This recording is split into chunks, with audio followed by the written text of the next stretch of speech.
Good morning, Mr. Chair, members of the committee. My name is Tim Johnson, Johnsson. I'm the superintendent of Corvallis School District, and this issue, believe it or not, influences public education.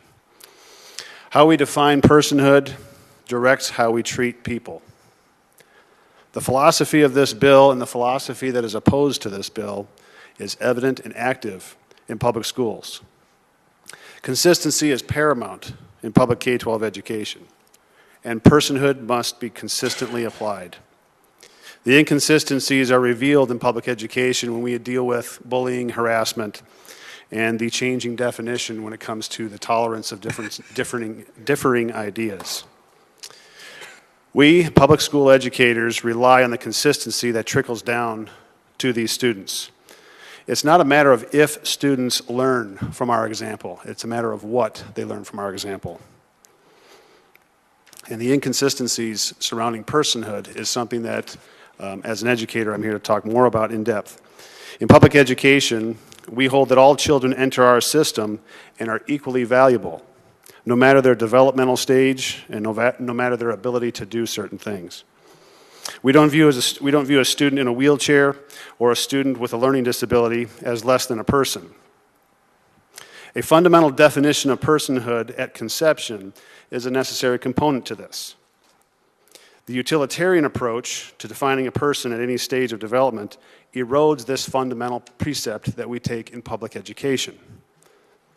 The definition of personhood should and always be independent of the ideas or actions of others. This is a definition of classical tolerance. In his book, The Curse of Broad-Mindedness, Fulton Sheen defines tolerance as applying only to persons and not ideas. The postmodern definition changes this definition to equate the values of a person to those ideas that may be disagreeable. Therefore, if someone disagrees, in a postmodern definition, the person also becomes disagreeable. Arguments in opposition to this bill exchange personhood for personal conveniences. There is an intolerance when it comes to the unborn based on this presupposition of what an unknown future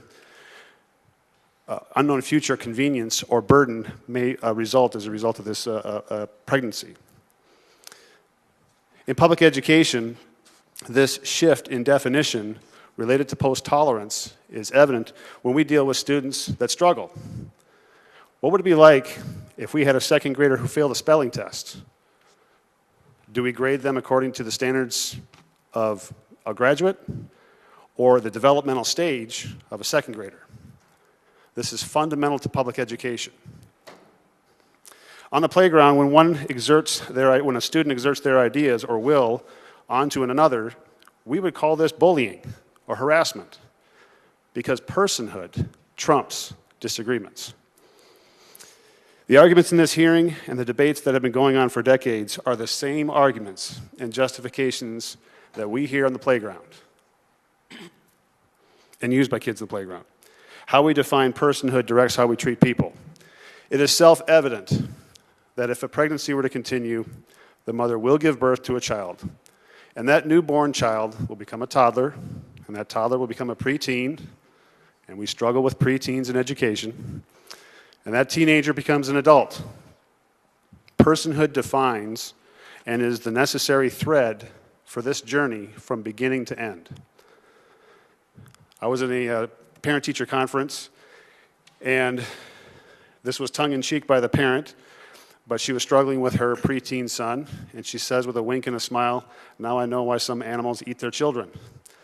And I knew what she was saying, but I also understand the restraint to that comment. The thread that brings frustrated parents to happy parents. How we define a person directs how we treat all people, even more so as it relates to freedom.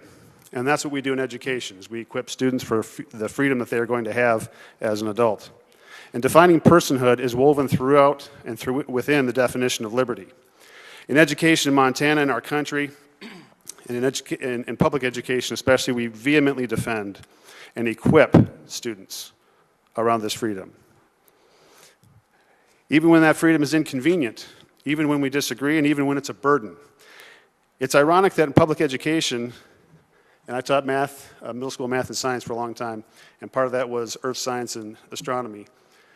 When we talk about life on Mars, it takes one cell to define life on Mars.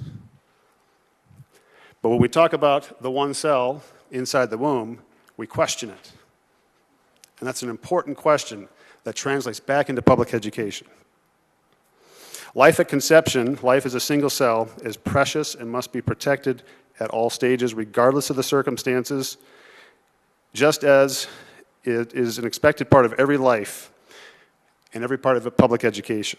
And no matter the stage of development, we need this bill. We need this bill to define and buttress how we will treat all children. And as an educator and as a Montanan, we need the consistency throughout. I implore you to pass this bill and also pass this in the Senate floor, and I'll remain for any further questions.